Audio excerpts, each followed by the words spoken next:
Hi there folks, welcome back to Rich Reviews. So in the latest of the films that didn't get a wide release in theaters, didn't make much money, or found its way on the internet, the latest of these comes from HBO, and this is called Icahn The Restless Billionaire, and it's my first documentary of the new year, and this tells the story of Carl Icahn, who is a corporate raider, and you could say he is a lion in the winter because he's turning 6 years old, and he's one of those spry 80-year-olds that does the crossword and does tens every morning. And this tells the life of Carl Icahn, and if you're not familiar with Carl Icahn, you'll probably get a lot more than you probably wanted to know about the life of a corporate raider. And also we get a whole bunch of the journalistic world of finance with talking heads like Andrew Sorkin. And trust me, Andrew Sorkin could probably do this thing in his sleep, but hey look, we always need Andrew Sorkin to explain finance for us and to dumb it down for us so we can all figure it out.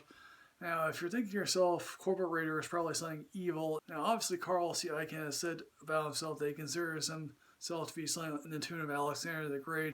Yes, you conquer something until there's nothing left to conquer. Carl Icahn really has done some interesting things with his life. I see him being compared to Alexander the Great, not necessarily. But a corporate raider basically asks for management changes in style and business practices. And we come to learn a lot about his life. I knew nothing about Carl Icahn's life except for maybe if you want to go search on Wikipedia for obviously the information about Carl Icahn. They grew up, his father was a Jewish cantor, his father probably in and of itself was probably an atheist, and he got accepted into Princeton. And one of the funnier things that I could never hear about is that his father was like, okay, we'll pay $750 for your tuition, but we're not paying for a $750 for your room and board. You have to pay for that. Which is like, okay, that's interesting. So how does he do that?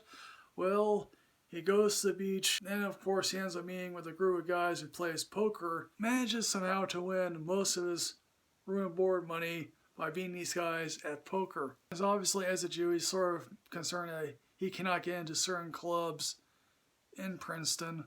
Now, obviously, his mother sort of said to him, okay, you can please be a doctor, because the world is largely anti-Semitic, so you really should be a doctor and go to medical school. Okay, yeah, I went to medical school, realized, oh yeah, this is not for me, and hightailed it to the nearest street and joined the army.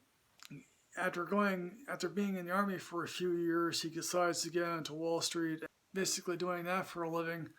And his first real success comes with Tap-On, then with getting on the board of that and sort of trying to say, hey look, this company is not undervalued as you think it is, but you have to change your leadership style. I think the company is run by the grandson of the founder, although the president was not someone who you would really want to meet in a darkened alley. Basically, there's a good old soap opera involving Texaco and a couple other Getty Oil, one very large oil thing back in the 80s. Now, obviously, one of the things that you may come to think about when, the corporate raider in the Wall Street era of the 1980s, what Carl Icahn was doing was much more different than the people who were insider trading back in those days. And how he manages to get involved in TWA is quite fascinating, is that the new guy in charge of TWA was looking to strip away the union rights.